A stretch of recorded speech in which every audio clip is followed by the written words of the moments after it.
Today we're taking a look at the brand new Apple Watches for 2016. So we have two lines, Series 1 and Series 2. The Series 1 is essentially the original Apple Watch with the 50% faster dual-core CPU that's coming with the Series 2. But the Series 2, starting at $369, is a much more significant upgrade, with a bigger battery, a display that is more than twice as bright as the previous generation, waterproofing which allows you to go swimming with your Apple Watch for the first time, and a GPS antenna built in, which means you can take your Apple Watch running without the aid of your iPhone to keep track of your location. Now when it comes to Series 1, it's only available in the aluminum casing in 4 different colors: silver, gold, rose gold, and space gray. It's also only available with the rubber sport bands. So the nylon bands from the Sport from last year are only available on the Series 2, but of course you can buy them separately. Now the Series 1 watch, like the other aluminum watches, comes in this long skinny box, but it's been simplified from the original Apple Watch. Gone is the hard plastic casing that they used to come with. So the first thing we get is our accessory packet, which contains everything from our watch bands to the charger to the paperwork. So first up we get some basic paperwork, which explains how to use the smartwatch, how to disconnect the bands, and how to fasten the sport band properly. And on the other side, we have some tips on how to use watchOS 3 and set it up for the first time. And next up, we get the accessory packet, which is a tri-fold design that folds out. So you can see our small band. So this allows us to resize the sport band to our wrist. So the large band comes pre-installed with a 42mm,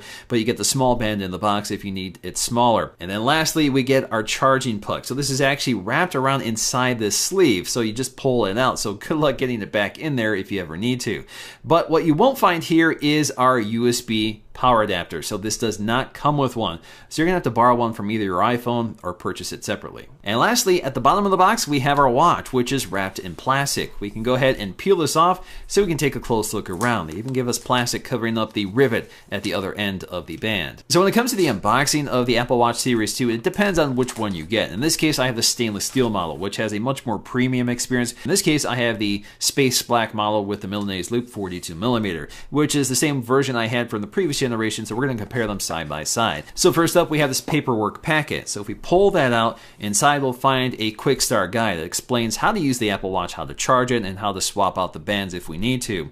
On the other side, we'll find some tips for watchOS 3, and of course, I have a full video on that as well if you want to check that out, linked in the description. At the bottom of the box, we get a very familiar 5-watt Apple charger, and then we have our magnetic inductive charging puck in the bottom of the box, which connects to the wall adapter. So in this case, because I have a stainless steel Apple Watch, this has a stainless steel or brushed stainless steel puck, so it's a much more premium design. So getting to the case, first thing we need to do is remove this plastic covering it. So we have this little tab along the side, and that allows us to peel it off. And then we're presented with this very glossy white and heavy duty case for the Apple Watch. So we can go ahead and pull off the lid, and the first thing you'll see here is our space black Apple Watch with a Milanese loop. And you can see the box itself is lined in velvet to protect it. So it's a very nice premium experience. So this space black model is actually a premium above the standard stainless model. So you pay a little more to get this, but I definitely like this look. It's a great look for the new jet black iPhone 7 as well. So lifting the watch out of the box, you can see it's covered in this plastic, and we can go ahead and peel this off.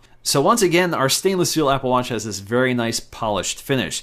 The cover glass is actually sapphire glass, so it has this very distinctive jewel-like reflection to it, which I think looks very nice, but it is more reflective than the Onyx glass on the aluminum watches. But the sapphire glass is more scratch resistant. In fact, after over a year of wearing one of these watches every day, I have not scratched the glass on it yet. Now when it comes to the Series 1 watch, it looks exactly identical to the original watch. The only way to tell the difference is if you look at the text on the back, which indicates Series 1. Now for the most part, at first glance, the Series 2 looks a lot like the Series 1, but the quickest way to identify this as a Series 2 is by looking at the 2 holes along the side. So instead of a single microphone, we have a microphone plus an air vent. So it kind of looks like a dual microphone, which is what I thought it was at first, but Apple identifies one of them as an air vent. Now, if you look closer, you'll see some other differences. So, for example, on the back, you'll see reference to Series 2, in addition to the relocation of the serial number, which is now inside the watch band clasp. So, if you remove the watch band, you'll actually see the serial number inside instead of on the back of the device. They've also changed up some of the text, so you'll see reference to the GPS antenna built in addition to the 50-meter water resistance. And if you look at the watches side by side, you'll see that the speaker grill has also been redesigned for the new waterproofing measures, and it's been repositioned, but that's only noticeable if you're looking at them side by side. Also side by side, you'll notice that the new Apple Watch Series 2 is thicker than the previous generation. It's also slightly heavier, but it's very minimal. You can see the thickness is added entirely by the display. So you'll notice if you look side by side that the display is thicker, or the glass and bezel is thicker than the original Apple Watch. The back of the watch once again features a ceramic back panel with sapphire glass lenses for the heart rate monitor. Now the Series 1 gets the cheaper composite back panel, but if you get a Series 2 aluminum watch, that one comes with the ceramic back panel as well. Now unfortunately, if you're looking closely here as well, you'll see that the back panel is already scratched up by the Milanese loop. This is a problem I've always had with the Milanese loop because the back is magnetic. It automatically attracts the loose Milanese, which can cause it to scratch when you pull it away. It's not a big deal. It doesn't cause any operational issues, but it's definitely a visual problem. Now, when it comes to the Retina OLED displays on these watches, they're the same resolution as the previous generation, but they're twice as bright on Series 2, which is really only noticeable if you're outdoors with a bright light shining on the watch. So you can't easily reproduce this in all situations. You kind of lose control of that. It's all handled through auto brightness. It definitely makes a big impact. The display is much more visible outdoors in bright sunlight conditions. In fact, Apple says this display goes all the way up to 1000 nits. That's extremely bright, twice as bright as the 450 nits of the previous generation. The other thing that makes the display look quite a bit better on the Series 2 is the fact that it's much closer to the glass, so there's less refraction. You no longer see that gap between the glass and the display, which was quite evident, especially outdoors. Now, all Series 2 watches are waterproof up to 50 meters, so this reveals itself with some additional software features that takes advantage of it, including some workouts. So we now have pool swimming and open water swimming, which can keep track of your heart rate. Now, when you activate one of these modes, it turns off the display because the touch display cannot be used underwater. So if you want to interact with your display, you have to use one of the buttons along the side. And once you exit one of these exercises, this will actually initiate a purge for the speaker grill. So this will actually purge water from the speaker, and it actually emits a very distinctive tone, and if you look very closely at it, you can actually see it emitting the water from the speaker. Now you can also enable water lock from the control center by swiping up on the watch face. So this locks the screen so it doesn't go haywire when you're swimming. This also means when you exit this mode, this will emit a tone that ejects the water as well. So in terms of performance, there really is no difference between the Series 1 and Series 2, and I think the Series 1 is definitely a compelling bargain at this point. It's still water resistant, but you don't want to take this one swimming, and it has most of the features of this Series 2 except for waterproofing and those fitness activities.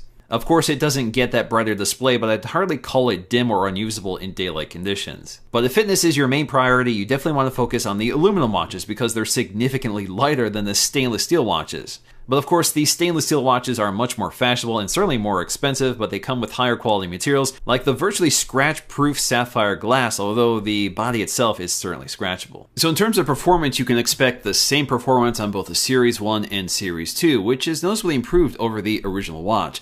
Although watchOS 3 did a lot to improve performance on all watches, and the differences here aren't necessarily night and day. Now, the areas where the performance seems to have made the most gains is in Siri, which is now much more responsive and reliable.